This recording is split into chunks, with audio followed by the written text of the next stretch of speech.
Welcome to the 365 Performance Show with your host, Scott Dillon. What's up, everybody? Today I want to talk about floating. Floating. It's not many things in this world that I recommend, but floating is dead set one of the best things to ever happen to me. If you haven't heard about it, maybe Google float tank so you can see what they look like. But basically it's this little tank that's not little. You're probably the size of like a queen-size bed. If you can imagine a queen-size bed that's around chest high. But what all it is basically a chamber, and it's filled with water at your body temperature and a whole heap of Epsom salts, but not like 3 scoops. It's more like 3 tons, I believe. Heaps and heaps and heaps of these salts. And with all this salt in there, what it basically does is it makes the water heaps buoyant. So when you actually lay in this water, you float to the top. Like, it's virtually impossible for you to sink. Even if you try to sink yourself, it can't happen. So don't worry if you're anything like me. If normally when you're in a pool and you're trying to float, it's like you've got lead in your feet. Don't worry. Even for you, you'll be floating. So basically you go in there, you shut the door, it's completely pitch black. You cannot see a thing. They give you earplugs and you cannot hear anything either. So you can't see anything, you can't hear anything, and the water is at body temperature and the rest of the tank is at body temperature.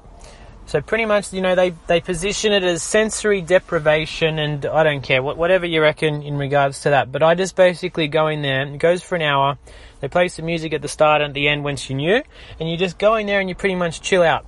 So I go in there for an hour and I meditate. Some people just go in there, close their eyes and try and sleep. But with your body absorbing all that magnesium, it's very, very, very relaxing. But for me, it makes me feel like I've visited the Buddha for around 2 weeks in the Himalayas. Just yesterday, I had a crazy day at work. I had to do a whole bunch of stuff. I had meetings, I had coaching, then I had to do something with a family member that was very, very stressful and emotional.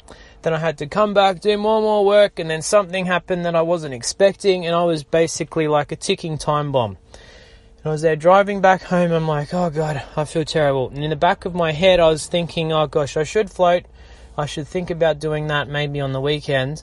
But then I made the decision to be like, you know what? I can't actually wait to the weekend for this. So I decided to go.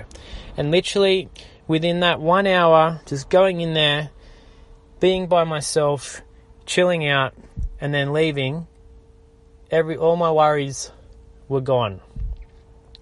And that's the thing with today's day and age. We spend so much time focusing on all these urgent, important things. Sometimes it's the kids that are sick, something's happened at work, there's a fire that needs to be put out, then your friend's asking something for you to help with, and then you get sidetracked on Facebook, and then before you know it, once again, a day is completely gone, and you look back and you say, what did I do? Or someone asks you, how was your day? What did you get up to? And you can't even respond to them because you don't even remember, because you've been running around like such a headless chook. The whole idea of like the float tank or meditation or whatever it is in general is just to create space in your day. The easiest way for me to explain what that is if you can imagine a whole bunch of straws on the floor. Imagine like 1,000 straws on the floor, and those 1,000 straws on the floor, each one is signifying one of your thoughts or one of the tasks you need to do in the day. And imagine they're all spread over everywhere on a nice polished wooden floorboards.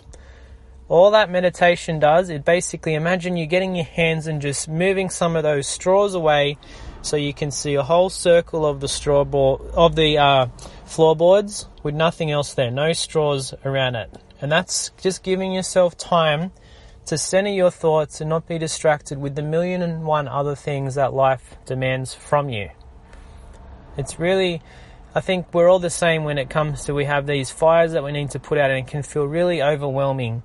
But at the end of the day, it's really important to take the time to just chill out and relax for a moment and really breathe, and then recognize that maybe it's not the end of the world.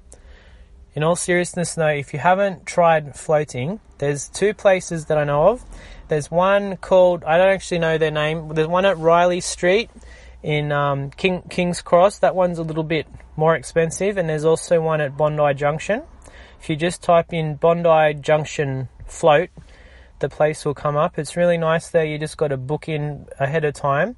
But it's just something that you might want to try out. I think if you're anything like me, if you're a bit strung up at times, if you struggle to deal with everything that's going on in your life, or maybe, it's just time to recover and look after yourself, it can be something that you might want to consider because it can really help.